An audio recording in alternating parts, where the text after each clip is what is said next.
है। दूसरी बार मास्क ना लगाने पर 10,000 रुपए जुर्माना रखा गया है। पूरा दिन सड़कों पर वसूली चल रही है। ठीक है, आपने अपनी तरफ से वसूली कार्यक्रम शुरू कर दिया है, लेकिन अस्पताल में बेड ना मिलने पर सरकार पर कितना जुर्माना होना चाहिए? वेंटिलेटर ना मिलने पर सरकार पर कितना जुर्माना होना चाहिए? कोरोना टेस्ट ना होने पर सरकार पर कितना जुर्माना होना चाहिए? शमशान में मुर्दा जलाने के लिए लकड़ियां ना होने पर सरकार पर कितना जुर्माना होना चाहिए? शमशानों में दिन दिन भर मुर्दा जलाने की वेटिंग के लिए सरकार पर कितना जुर्माना होना चाहिए? जितने मंत्री और ये मुख्यमंत्रियों ने बंगाल से कोरोना लाकर फैलाया है, उन पर कितना जुर्माना होना चाहिए? बंगाल में बिना मास्क महीने भर से घूम रहे नेताओं पर पर डे के हिसाब से कितना जुर्माना होना चाहिए? क्या सरकारों की कोई जवाबदेही बची है देश में? क्या सरकारों से सवाल पूछने वाला बचा है कोई देश में? क्या कोई पूछ सकता है कि 1 साल से देश कोरोना महामारी झेल रहा है, आपने पूरे देश में कितने नए हॉस्पिटल बनाए हैं?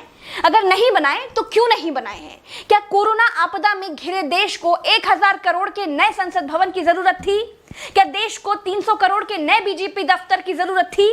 क्या देश को तत्काल 1100 करोड़ के राम मंदिर की आवश्यकता थी?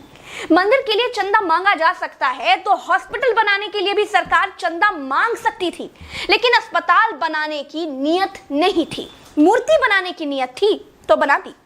सरकारों ने अस्पताल नहीं बनवाए। क्या इस देश की पब्लिक सरकारों पर कोई जुर्माना लगाएगी?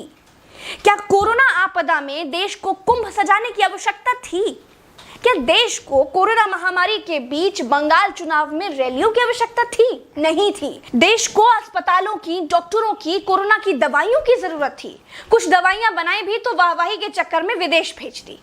आधे अधूरे टीकाकरण में देश अभी अटका हुआ है। और ये कैसा टीका बनाया है जिसे लगाने के बाद भी कोरोना हुआ जा रहा है? क्या कोई सवाल पूछेगा? चीन ने कोरोना को फैलाया और पूरी तरह से कंट्रोल कर लिया। अपनी जीडीपी में रिकॉर्ड बढ़ोतरी कर ली। चीन से सब कुछ तो ले ही लिया है, सीख भी ले लो। देश में सब आत्ममुग्धता के शिकार हैं। सबको अपनी अपनी तारीफ चाहिए। कुछ ने तारीफ के लिए तो फौज पाल रखी है, और जिनका मन फौज से भी नहीं भरता है, उन्होंने तारीफ के लिए सूचना और जनसंपर्क विभाग बना दिए हैं। गाते रहिएगा ना, जनता का बैंड तो ऑटोमेटिक बज ही रहा है।